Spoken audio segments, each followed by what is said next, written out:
নিস্তব্ধ মসজিদ, একাগ্র চিত্তে মহান সৃষ্টিকর্তার আরাধনায় মগ্ন মুসল্লিরা। ঠিক সেই পরম শান্তির মুহূর্তেই ঘটল এক ভয়ানক ঘটনা। নামাজের ভেতরেই হঠাৎ করে কোথা থেকে যেন ঢুকে পড়ল এক বিশাল আকার সাপ। মুহূর্তের মধ্যেই মসজিদের শান্ত পরিবেশ পরিণত হলো চরম আতঙ্কে।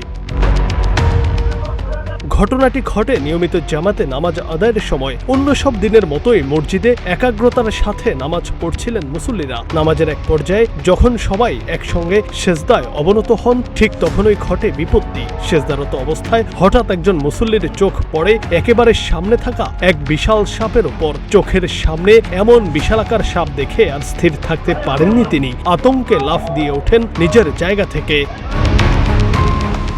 তার এই আকস্মিক লাফিয়ে ওঠার মুহূর্তেই আতঙ্ক ছড়িয়ে পড়ে পুরো মসজিদে। উপস্থিত অন্য মুসল্লিরাও সাপটি দেখতে পেয়ে দ্রুত নিরাপদ দূরত্বে সরে যান এবং নিজেদের রক্ষা করেন। তবে ভয়ঙ্কর এই পরিস্থিতির মধ্যেও সবচেয়ে বড় স্বস্তির বিষয় হলো বিশাল আকার এই সাপটি মসজিদে ঢুকে পড়লেও উপস্থিত কোনো মুসল্লির বিন্দু মাত্র ক্ষতি করেনি। কোনো ধরনের আক্রমণ ছাড়াই সেটি সরে যায়। Junaid Ahmed, RAIN TV digital.